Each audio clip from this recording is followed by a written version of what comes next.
Clippers have generated more wide open threes than Utah. It's just that Utah is shooting a much better percentage. Here's Reggie Jackson into the ball game quickly for Los Angeles. Jackson had his best game of the playoffs in the previous game. He led the way in scoring, and he rains one. Reggie Jackson had 29 on 11 of 19 shooting a couple of nights ago. Here's Bogdanovic guarded by Paul George. Well, an interesting situation here. Kawhi Leonard now being asked to guard Donovan Mitchell. This was the switch the Clippers made. Make sure you get the high foot over the top of the screen and battle mark. It's a mentality. They trail by 5. Here's Kawhi at the offensive end. Behind the Batum screen, left it on the front rim. 10 points in the first 3 minutes of the previous game. And bowls his way to the bucket, missed the finish. And Leonard coming back quickly. Batum back to Paul George. Here's Morris. And he misfires. Shooting percentage. Ingles out top. Bogdanovic guarded by Jackson. He's got a height advantage here. Going to try and go to work over the top of Jackson and couldn't catch. Good weak side. Jazz have decided this season that offensive rebounding can help them. Kawhi Leonard with the step back mid-range rattles out. Ingles another 3-ball on the way. This one's short. Gobert with the rebound and lays it home. The offensive window twice now. Gobert in drop coverage there. They switch back. Jackson being guarded by Mitchell. And now O'Neal on Jackson. Shot clock down to 6. Cross court to Morris. One more to George, and he slams it home. On rotation, Rudy Gobert had to go challenge. That opens up the drive. And we got an offensive foul called against this, but I don't know. Under 8 minutes to go in the first. Going to be a long night for a guy that sets, I don't know, over 100 picks per game, Rudy Gobert. How about that? Jackson, 6 on the shot clock. They go deep into the shot clock again, and a positive comeback, and now he's made a couple here, so Jazz got to tighten up on him. Jackson, one of the better stories for the Clippers, inserted as a starter for Ty Lue and the Clippers after game 2 of the previous series. Mitchell launching from deep off the mark. Rebound. Royce O'Neal on defense. George steps back and drills it. So O'Neal is in the double team and finds an open man. That's Bogdanovic. And he shoots an air ball. The side pick and roll for Leonard. Crosses over and kicks it out to Batum. Batum fouled on the play by Royce O'Neal. And are they better when they send 2 to Donovan? Do they close their traps better? Wow, Leonard and Beverly on Mitchell.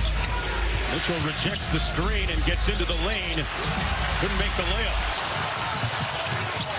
Leonard fouled by Clarkson. On it. When Rudy goes out, their intention is to attack the paint, and Derek Favors has been excellent all year as a backup center, but Kawhi puts him right underneath the cup. Against Dallas in game 6 in the previous series. Well, Donovan Mitchell might have something to say about that pretty soon. He goes cross court to Clarkson. Catch and shoot 3 is for improvement. Was becoming a better playmaker. Batum on the drive in a sweet, classy finish. One of those players that's been a real important glue guy as they double-team Mitchell. Ball was tipped into the backcourt by Batum. Over and back with 9 on the shot clock. Clarkson working against Leonard. Good defense by the Clippers again. And they force the miss. Good contest. Already has a couple of 3-pointers. Works against Mitchell. Morris Sr. into the paint. Foul line jumper, got it. During the regular season, a career-high 18.4 points per game. Morris Sr. working against Niang, who just checked in. Facing up and knocks down the mid-range jump shot. Mitchell hits it out to Royce O'Neal from deep. That 3-pointer no good. Going to have to make. So you're in shrink, you get appropriate help, but somebody's going to be open. They've got to knock those down. Great pass by Kawhi. Oh, Zubac's missed. Leonard at the free throw line, 89% on the game 2. When he went off the floor, the Clippers were scoring at 169 point per game. First defensive player of the year. He has evolved defensively with all the stretch fours and stretch fives in the game. And doing it in space. That's going to get tested here this afternoon. George into the paint, fades away, and comes up short this game. 0 for 3 from the field, a couple of assists. Ingles running the show at the point. Rudy had it stripped away. Look what I found, says Joey.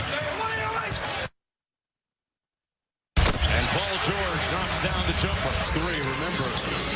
He was one of the top three-point shooters in the NBA this year during the regular season. Shot 41%. Well, he's out of the gate strong, and that's a great sign. Zubac sets an absolutely bone-shattering screen on poor Royce O'Neal. You should be looking for Zubac and saying thank you if you're Paul George. 5-point lead. Ingles not shy and knocks down another 3. That brings for 2. Strange on the surface, but the thought process behind that being he wants him to continue to shoot as George hounding Ingles. Gets into the paint. Nice cut by Niang. One more to Gobert, who slams it home. The deck and make the next play. And I think the staff from the Jazz wanted a double dribble. Beverly got tripped up in the backcourt. Here's Kawhi on the baseline. Kicks it out, and Ingles comes up with the steal. Whistling a foul, going to go against. It's fabulous in Game 7 against Dallas. Double-digit score in that contest. Zubac.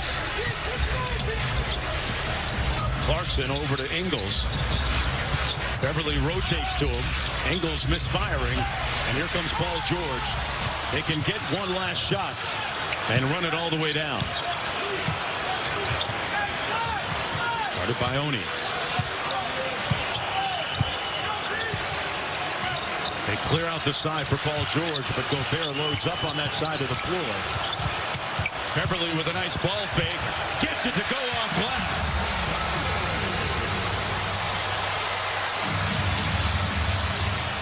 Gobert launching at the end of the first quarter.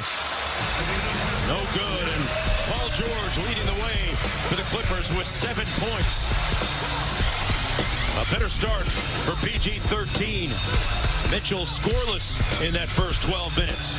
Second quarter coming up on the other side of this.